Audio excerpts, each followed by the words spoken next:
Hello students, tally की इस class में आपका स्वागत है। आइए शुरू करते हैं आज का अध्याय।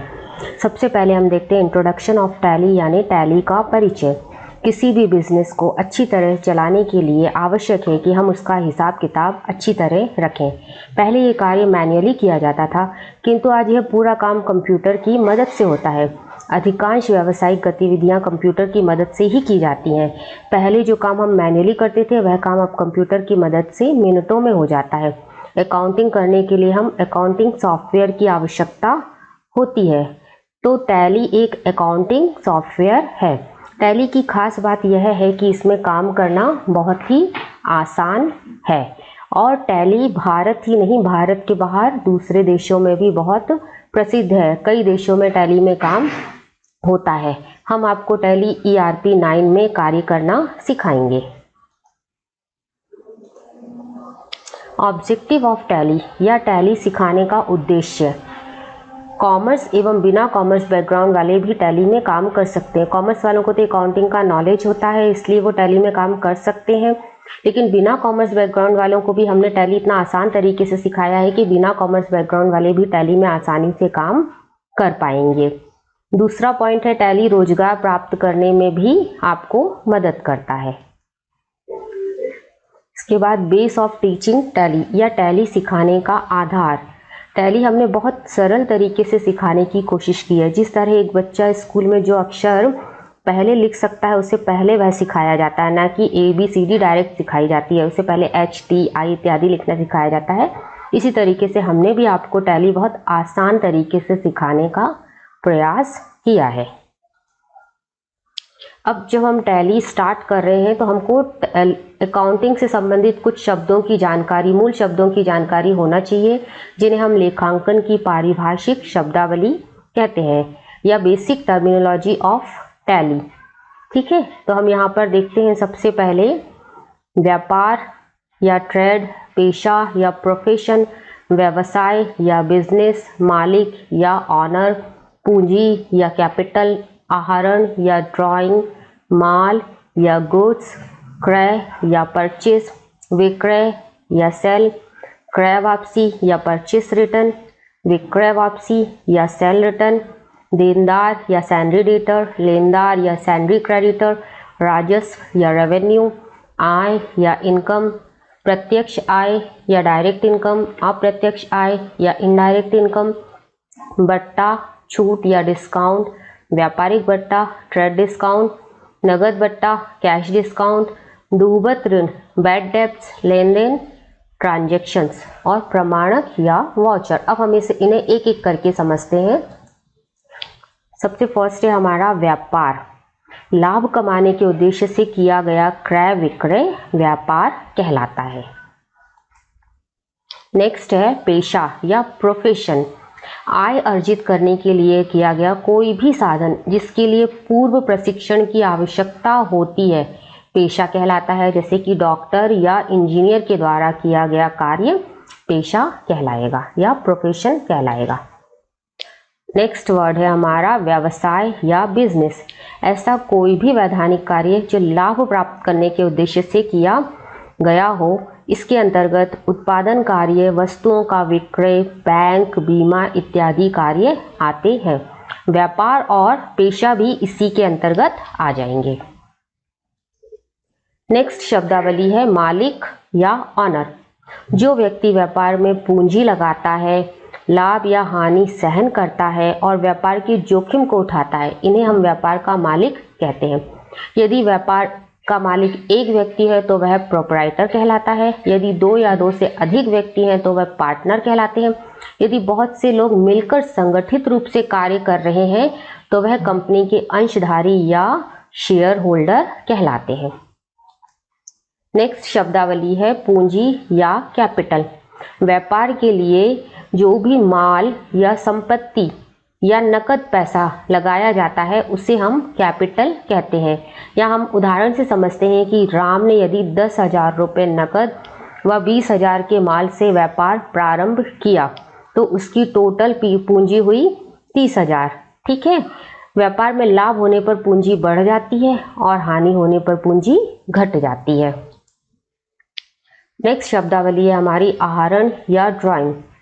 व्यापार का स्वामी व्यापार से समय समय पर अपने निजी खर्च के लिए जो पैसा निकालता है उसे हम आहरण या ड्राइंग कहते हैं। उदाहरण के लिए कपड़े का व्यापारी है, वह 600 के कपड़े अपने व्यापार से परिवार के लिए ले लेता है, तो यह आहरण कहलाएगा, इसे हम विक्रय नहीं मानेंगे। नेक्स्ट पारिभाषिक शब्दावली है हमारी माल या गुड्स। माल उस वस्तु को कहते हैं जिसका क्रय या विक्रय व्यापार में किया जाता है। माल के अंतर्गत वस्तुओं के निर्माण हेतु कच्ची सामग्री, अर्धनिर्मित सामग्री या तैयार वस्तुओं का उपयोग किया जाता है। उदाहरण के लिए वस्त्र विक्रेता के द्वारा खरीदा गया कपड़ा या चीनी मिल के द्वारा खरीदा गया गन्ना इत्यादि आपका कच्चा माल या रॉ मटेरियल कहलाएगा। नेक्स्ट पारिभाषिक शब्दावली है हमारी क्रय या परचेस। व्यापार में पुनः विक्रय के उद्देश्य से खरीदा गया माल क्रय कहलाता है।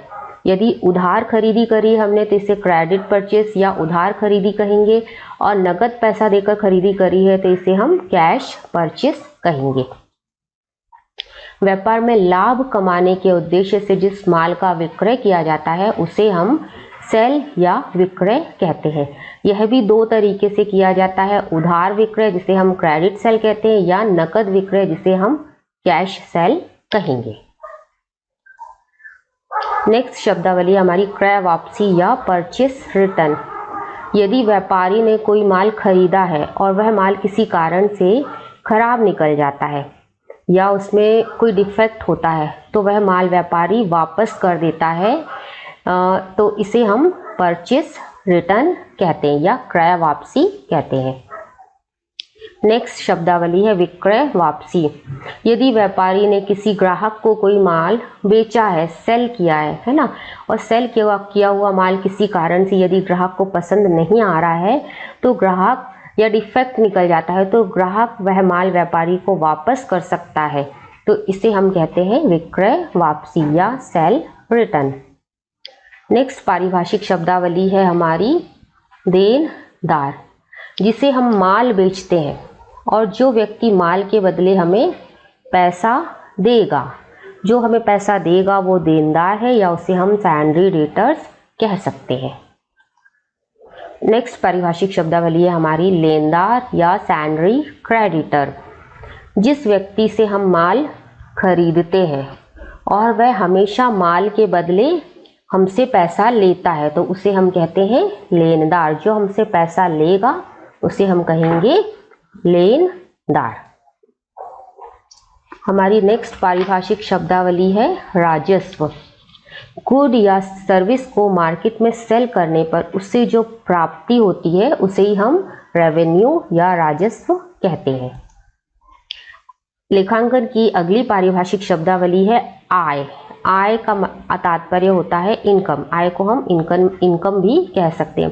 किसी भी माल या सर्विस को मार्केट में सेल करने पर उससे जो रेवेन्यू प्राप्त होता है उसमें से एक्सपेंसेस को काटने के पश्चात जो रकम बचती है उसे हम आय कहते हैं। आय भी हमारी दो प्रकार की होती है, प्रत्यक्ष आय या डायरेक्ट इनकम, और दूसरी होती है हमारी अप्रत्यक्ष आय या इनडायरेक्ट इनकम। इसे हम एक उदाहरण से समझते हैं। मान लीजिए आपकी एक सोप फैक्ट्री है, सोप फैक्ट्री में आपका एक गोदाम है ना, तो गोदाम में आप अपना सोप रखते हैं, ठीक है, सोप बेचते हैं तो उससे आपको जो आय होगी वो प्रत्यक्ष आय होती है। उस गोदाम का यदि एक हिस्सा आपने किराए पर दिया है तो आपको उससे किराए से जो आय होगी उसे हम अप्रत्यक्ष आय कहेंगे। लेखांकन की नेक्स्ट पारिभाषिक शब्दावली है हमारी बट्टा छूट या जिसे हम डिस्काउंट भी कहते हैं। डिस्काउंट जो है दो तरीके का होता है, पहला होता है व्यापारिक बट्टा और दूसरा होता है नकद बट्टा। तो सबसे पहले हम ये समझते हैं कि डिस्काउंट या बट्टा क्या होता है। व्यापारी द्वारा ग्राहकों को दी जाने वाली छूट बट्टा कहलाती है। यह भी दो प्रकार की होती है। पहला होता है व्यापारिक बट्टा। व्यापारी माल बेचते समय ग्राहक को माल की राशि में से कुछ राशि कम कर देता है या बिल में से कुछ राशि कम कर देता है, तो यह व्यापारिक छूट कहलाती है या इसे हम व्यापारिक बट्टा कहते हैं। यह अधिक माल ग्राहकों को अधिक माल खरीदने के लिए प्रेरित करने हेतु किया जाता है। दूसरा होता है हमारा नगद बट्टा या कैश डिस्काउंट। प्रत्येक ग्राहक को एक निश्चित अवधि में भुगतान करने की छूट दी जाती है। यदि ग्राहक उस अवधि से पहले ही भुगतान कर देता है तो उसे नगद बट्टा या कैश डिस्काउंट प्रदान किया जाता है। कैश डिस्काउंट के कारण ग्राहक अपना जल्दी भुगतान करने के लिए प्रेरित होता है। नेक्स्ट पारिभाषिक शब्दावली है हमारी डूबत ऋण या बैड डेब्ट। व्यापारी को जो रकम देनदार से प्राप्त नहीं हो पाती है बिक्री के एवज में, उसे हम डूबत ऋण कहते हैं। इसे भी हम एक उदाहरण से समझते हैं। व्यापारी को सोहन से 600 रुपये लेने थे, पर सोहन दिवालिया हो गया, जिससे उसकी संपत्ति से केवल 400 रुपये की वसूली हो पाई। तो जो बचे हुए पैसे हैं वो डूबत ऋण या बैड डेब्ट के अंतर्गत आएंगे। लेखांकन की अगली पारिभाषिक शब्दावली है लेन देन या ट्रांजैक्शन। व्यापार में किए जाने वाले सभी तरह के आदान प्रदान को हम लेन देन कहते हैं। यह भी हमारे दो तरीके होते हैं। कैश, यदि हम नकद लेन देन करते हैं तो इसे हम कैश ट्रांजैक्शन कहते हैं, और यदि हम उधार में लेन देन करते हैं तो इसे हम क्रेडिट ट्रांजैक्शंस कहते हैं। लेखांकन की नेक्स्ट पारिभाषिक शब्दावली है प्रमाणक या वाउचर। व्यापार संबंधी सभी व्यवहारों के लिए जो डॉक्यूमेंट लिए या दिए जाते हैं उन्हें हम वाउचर कहते हैं। फॉर एग्जाम्पल, उदाहरण के लिए हम समझते हैं उधार का लेन देन कर रहे हैं तो हमें कैसा पता चलेगा कि हमने उधार लिया, इसके लिए हम बिल देते हैं। रुपयों का लेन देन भी करते हैं तो इसके लिए हम रसीद देते हैं। हम बैंक में पैसे जमा करने जा रहे हैं तो वहाँ हमारा प्रमाणक या वाउचर क्या होता है, स्लिप। या फिर बैंक से रकम निकाल रहे हैं तो हमारे पास चेक होता है। प्रमाणक या वाउचर वो डॉक्यूमेंट होते हैं जिन्हें आवश्यकता पड़ने पर प्रमाण प्रस्तुत करने के लिए प्रस्तुत किया जाता है। Thank you.